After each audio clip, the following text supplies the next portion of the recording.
Diana Hilayo xin chào quý bạn và các vị. Chào mừng mọi người đã đến với kênh YouTube của Diana Hồ La Di. Hôm nay là ngày tụi mình sẽ chia tay Vĩnh Hy. Cảm ơn Vĩnh Hy 2 ngày qua đã cho tụi mình những trải nghiệm thú vị. Khi đã ra tới Ninh Thuận thì không thể nào bỏ qua vườn nho. Trên đường về thì tụi mình có ghé vườn nho Quỳnh Thoa. Không biết là do trời còn sớm hay là mùa này không phải là mùa du lịch, cho nên hiện tại lúc mà vào vườn thì chỉ có nhóm của tụi mình thôi, tha hồ mà đi vòng vòng. Mình tự đi hay là em dắt đi? Dạ thì mình tự đi.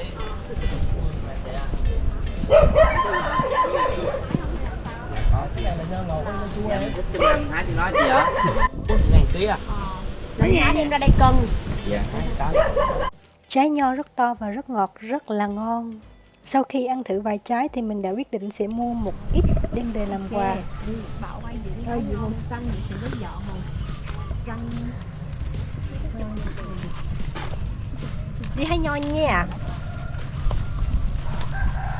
Rồi hái chế ăn nho nào em hái cho nè.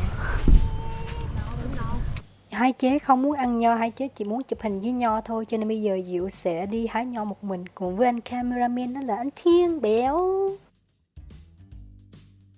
Mấy trái nho tròn tròn mượm mỉm nhìn cưng dễ sợ.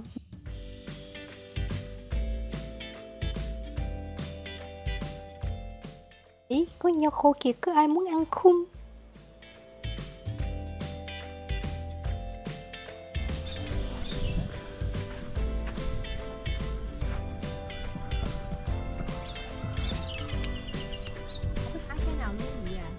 Diệu là một người rất là mê ăn nho, cho nên là phải chọn lựa rất là kỹ càng, chùm nào mình sẽ hái và chùm nào mình sẽ không hái.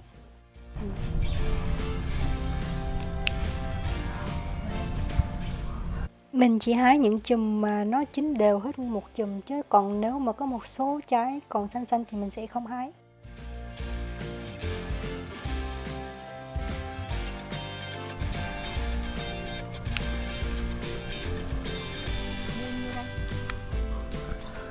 Cái 2 kg vậy đó, thì ăn giống như mọi khi ăn thôi mà. Đây này.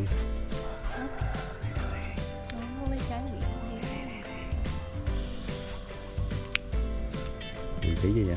Trời, một phần ký ăn chỉ biết thôi à.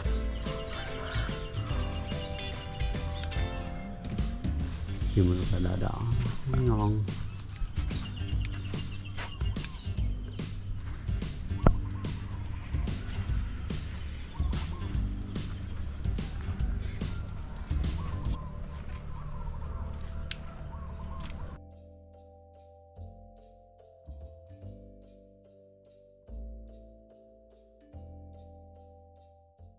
Tình hình là cô gái đang bị bệnh, cho nên là mặt nhìn hơi ngố ngố và tác phong thì không được nhanh gọn lẹ cho lắm. Cho nên là không có hái được nhiều nho gì hết trơn.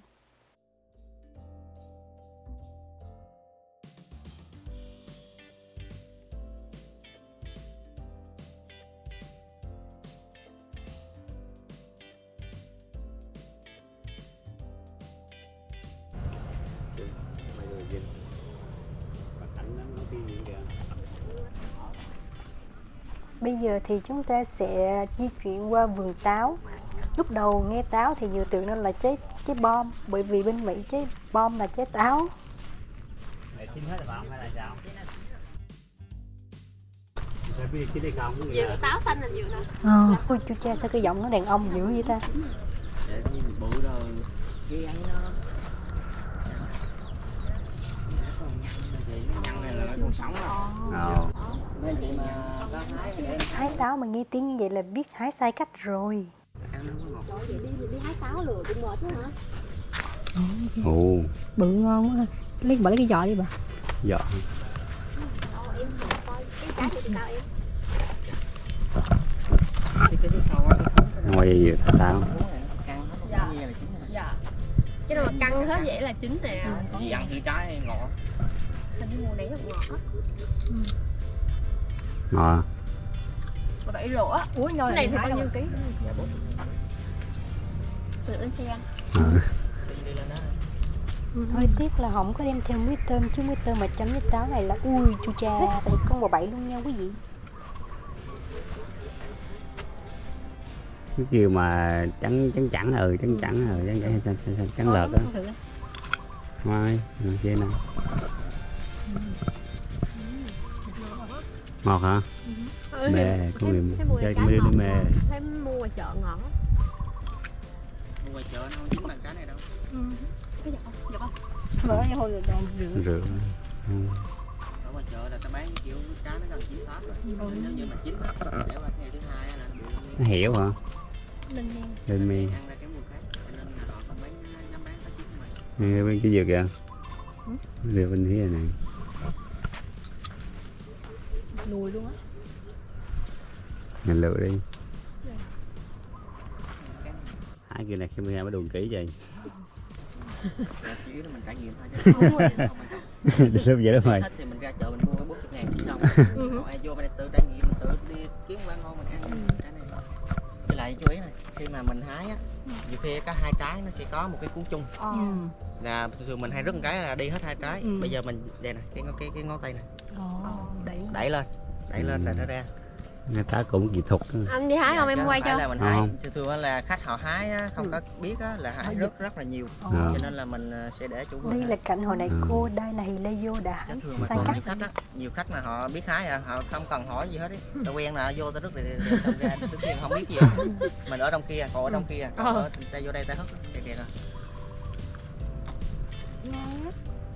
Ngọt hả? Ngọt hả? Hái đi. Ngon không hái đâu. Không hái hả? Không, quay ra chiếu trải nghiệm thôi. Thắng kìa. Chạy nhiều thì phải hái. Hái rồi. Nãy quay gì cứ đứng sau lưng người ta quay tóc mà không bị trời. Rồi, nhìn Cho tóc đẹp đó. gần đây.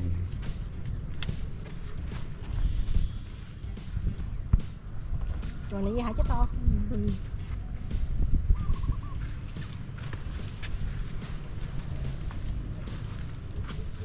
Cỡ hái cỡ 5-6 kg rồi bắt đầu quen rồi, bắt đầu đi hái thuê cho người ta đi. Vậy hả? Cỏ luôn hả? Quen tay. Tay đi hái thuê cho người ta. Ủa là mình nếu mà mình đi làm vườn của mình á, mình hái táo bán là mình cũng phải đi tìm từng trái mình hái xuống để bán hả? À đúng rồi. Trời ơi. Mình hái xong rồi có thì mình làm quen rồi bắt đầu mình nhìn thấy ở đâu mình hái thì việc. Thường có khách vô hái lần 20 kg rồi lận chứ không phải như vậy đâu. Ghê vậy? 20 kg có một đoàn khách vô gần cả 100 khách biểu mình phải ngăn tay cho 4-5 người. Nhanh làm xe ra Bên đây nhiều lắm mọi nè. Thấy bự không? Ừ. Đây. mình cùng mà khách đông là mình hái. Là mình hái lấy cho ta không chui ra. Đó là mình nhanh cháy. Rồi, chính à. Ủa mọi người muốn hái như vậy mọi người? Hello mọi người. Nhìn kỹ hơi được gọi không?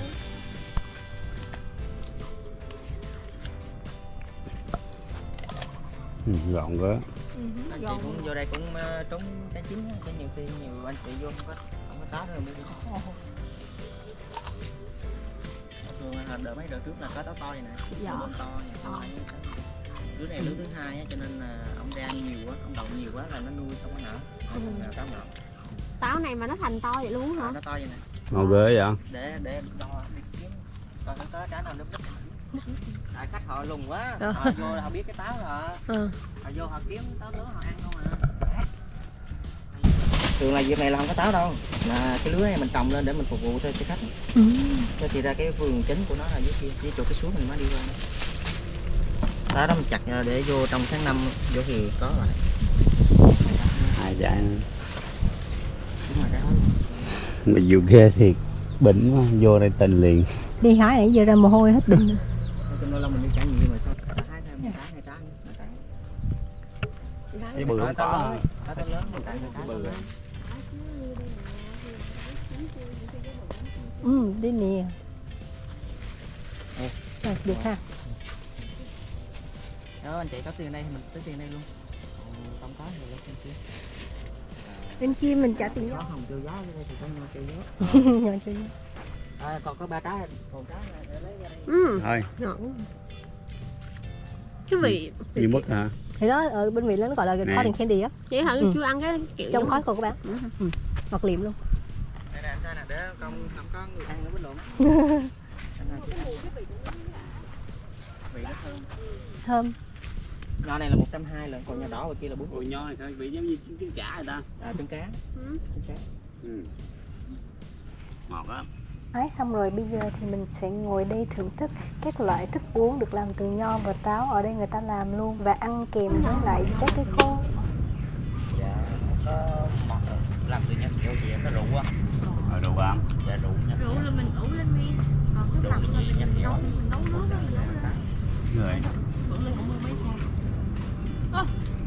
Giống như nước cơm ruộng đây luôn á. Mua chai uống được đó. Còn mua mấy Đó chai là uống. gì vậy? Nhưng mà mua cho bà ngoại. Mua bà ngoại Gì vậy? Muốn thử này ngon. mặt đó. Và vườn đã không tính phí mà còn được cho thử uống các loại nước nữa chứ. Dễ thương quá. Bà rèn rèn bưng gì đó. Để chụp hình đó kìa. Bỏ vô rút ra đúng không?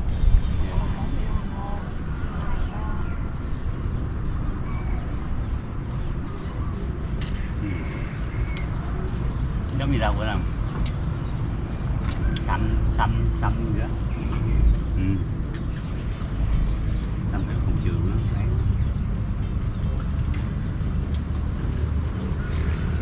Hiểu không?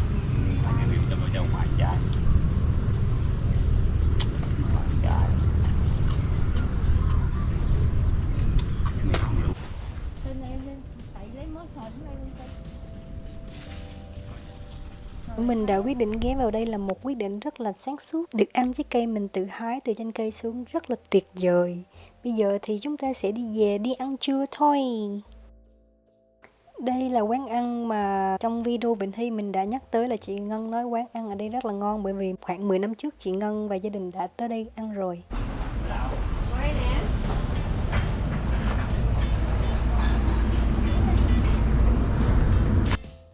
Trong lúc đợi đồ ăn ra thì tụi mình có ra ngoài biển chụp vài tấm hình để làm kỷ niệm.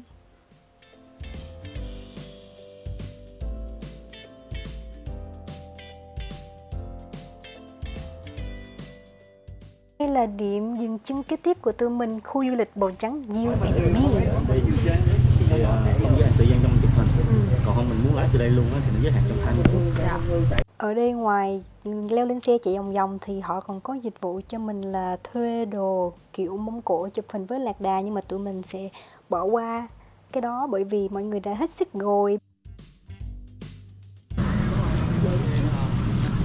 Chiếc có cái nào đẹp, đi màu hồng không? Đi xe màu vàng đi hả? Vậy màu vàng. Ủa? Màu vàng hay màu vàng hình như Xe là màu cam kia kìa. màu cam với màu vàng đằng sau nó ngắn quá đúng không? Màu vàng thì Thôi đi, thôi đi màu cam đi. Màu cam cái nắp. Dạ. Rồi mình lên xe.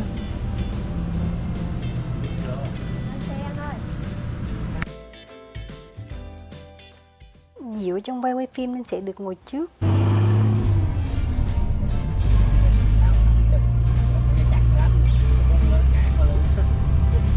Lát nhà mình có muốn xuống đây chụp hình cái hoa hoàng này thì nói bên đây anh sẽ dừng lại nha. Dạ.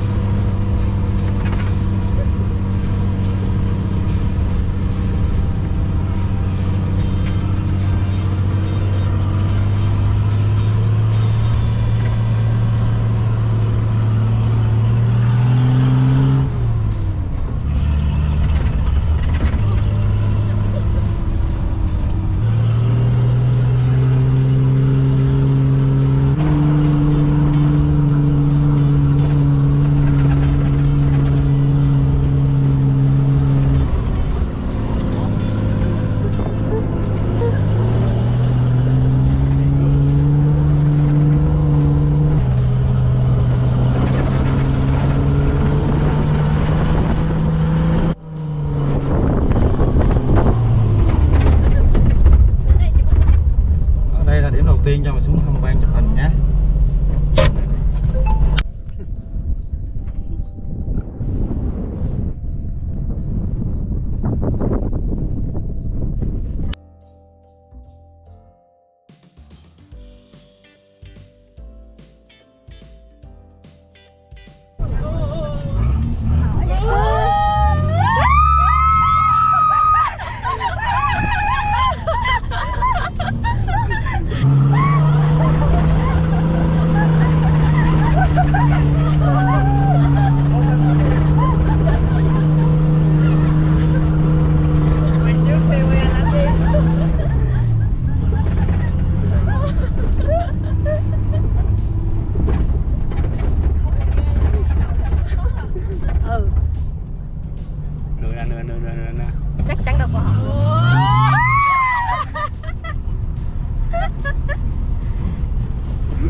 thôi nha.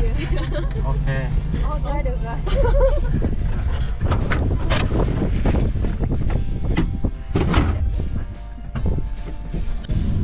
Wow, thấy ngầu không? Anh bày cho rồi đó. Là không được nữa thôi luôn á.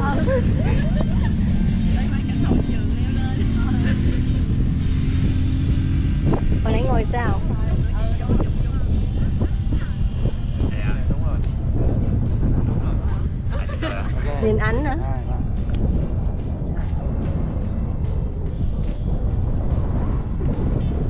Đây là cái hồ này mới kẹt. Ừ. Bạn lên không? Có chứ, anh chụp trước đi anh. Khi đến đây thì mọi người sẽ được mấy anh lái xe chụp hình giùm mình và chỉ cho mình cách tạo dáng luôn nếu các bạn không biết làm gì hết. Nhìn anh Thiên Bảo giống như là đang đi mời khách mua giỏ hay gì á. Anna thì Layo đang bị bệnh, đang mệt nhưng mà cũng vẫn phải tranh thủ chụp hình để làm kỷ niệm chứ.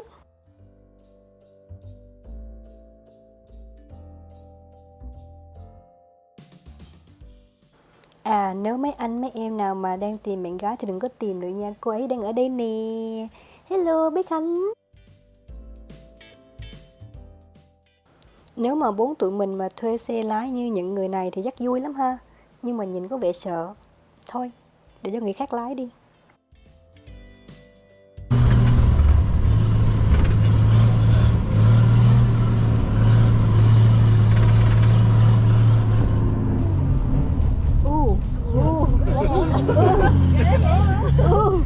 Là la.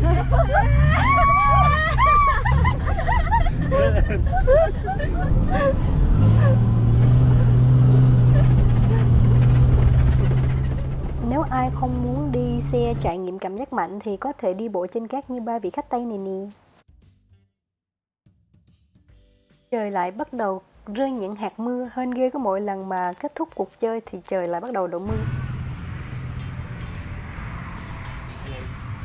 Uống đi hả? Uống không? Uống cam vậy kìa. Diệu đang đau cổ họng, không nên uống lạnh nhưng mà vì rất là mê nước mía cho nên là bất chấp uống luôn cam.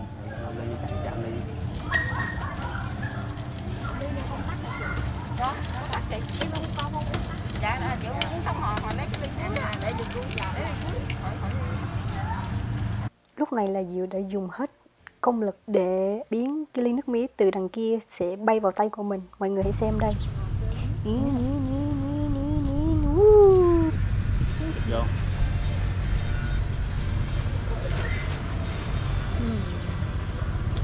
Ngon nha. Thằng lắc coi xe mấy bạn cũng xuống tuột đường.